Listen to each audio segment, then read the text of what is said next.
Gangster, gangster. Gangster, gangster.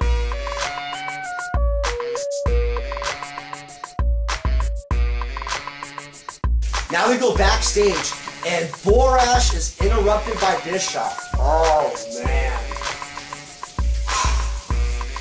Why are they taking JB off TNA, off camera? I do not understand this. This made, again, no sense at all. JB has been with the company since day one. Why, on God's green acre, are you taking him off camera? Bischoff tried to explain that it's because he was too close to the Foley situation. I hope this is a storyline. I hope within a couple months he's back on camera, because JB, when he first came into the company, was not that good, but boy, he is one of the best backstage interviewers in the business I'll agree with that. I will agree with that. He is awesome. Let's see here. Then Flair comes up in this interview, because he was supposed to interview Flair, but Christy Hemme does it. It was pointless. Simply pointless. All he told us is he's going to let us know on his time why he's in TNA. Whoop-de-doo. Okay, Flair, go cash that check and pay off one of your ex-wives.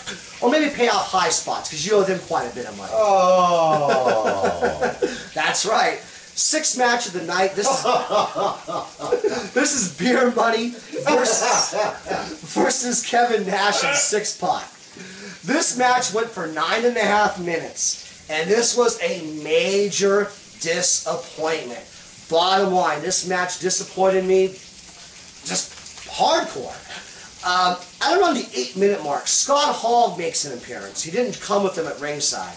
Attacks a fan and causes Six Pac to be distracted. He goes out and checks on the situation. Nash gets pinned by the last call. But no one was paying attention. Everyone was paying attention to what was going on outside the ring with the fan. It kind of reminded me of the one time that Nash did a job for Jericho back on Thunder, where the same exact thing happened. The fan got attacked, and they didn't even put the pin on camera. At least this time, thank God they did that. They actually had the pin on camera. But again, this match was horrible. Kevin Nash, must have booked this match, because this was a train wreck. Alright, let's go backstage with Hogan bitching to Bischoff about the band. Bottom line, brother, he's going to come on Impact, and he's going to call out the band, brother.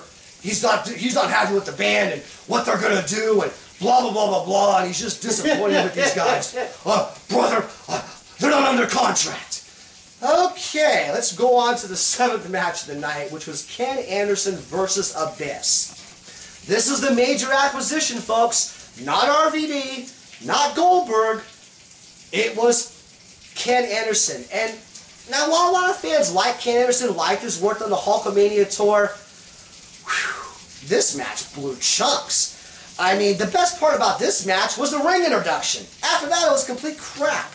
3 chants broke out during this match. The Kennedy chant, which was in the first 30 seconds. After that, it turned to overrated, overrated, and then a boring chant. A boring chant broke out during this match. This should not have happened for your match leading up to the main event, but it did.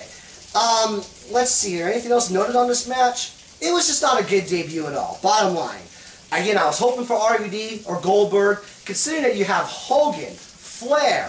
These guys are major acquisitions. Ken Kennedy does not stack up as a major acquisition to those two guys, and Bischoff for that matter. He does pick up the win, though, by using the brass knucks. Whoop-de-doo, I guess Kennedy's a heel. I just, again, did not like this match, but the main event, folks, let me tell you something about this match. It went for 30 minutes. This is, of course, Angle versus AJ Styles. This match was probably the match of the year for TNA. I know it's early, but it might end up being the match of the year.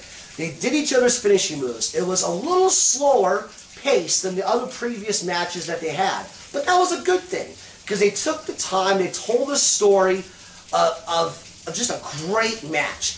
Also, what I liked about this pay-per-view is, setting up the main event, is usually with TNA, they have like, let's just say, their main events don't start till around 7:30 or so, because they don't pace the pay-per-view properly. This was paced perfectly because the main event started at 7:07 Pacific time, which means it gave plenty of time, you know, for this main event. This match again was awesome, bar none. Now, Ric Flair comes down at about the 20-minute mark. Whoa! Yeah, he comes down and is in AJ's corner. Now, the whole time I'm thinking this match is going to end with AJ hitting hitting Angle with the belt. Guess what? It's exactly what happened. Right when the referee was going to, you know, should have tapped out AJ because AJ was tapping out to the ankle lock, Ric Flair pulls the ref out of the ring, and now AJ's a heel. He's still the champ. Kurt Angle does not get another title shot against AJ for the rest of this year. But that's okay, because you know Angle's going to be back in the main event mix come probably in another couple months. Again, where does this go from here? We as TNA old school fans, well I say old school, but fans that have been with the company since day one, we want to cheer for AJ. We don't want AJ as a heel, at least I don't. I want your opinions on this. We're supposed to cheer for Ric Flair as well, but I guess not. Where does this go from here? Only time will tell. Other than that, on this pay-per-view on a 1 to 10 scale, I'm going to give it a 5. This pay-per-view was a disappointment. Wow. Yeah, the last 3 pay-per-views since Bound for Glory were phenomenal. They were like 7 or 8s on the 1 to 10 scale. This just really kind of left a bad taste in my mouth because if you're a new fan to TNA and this is the first show that you watch because Hogan and Bischoff came in, maybe you like all this stuff. But a lot of the old school TNA fans don't. And if you want to keep your 1.0 rating and keep the ratings going up, because they did a 1.3 last week, if you want to hold that strong rating, you need to have wrestling be the forefront of this company. Anyways, this is my review. Sorry I didn't get it out last night. I was feeling sick. I'm still feeling sick now. My voice is extremely hoarse. And I'm going to do an Impact review on Thursday with Heavy Pennies. He will be back on camera. And other than that, yes. And we will catch you for another edition of the Adult Demographic. Peace.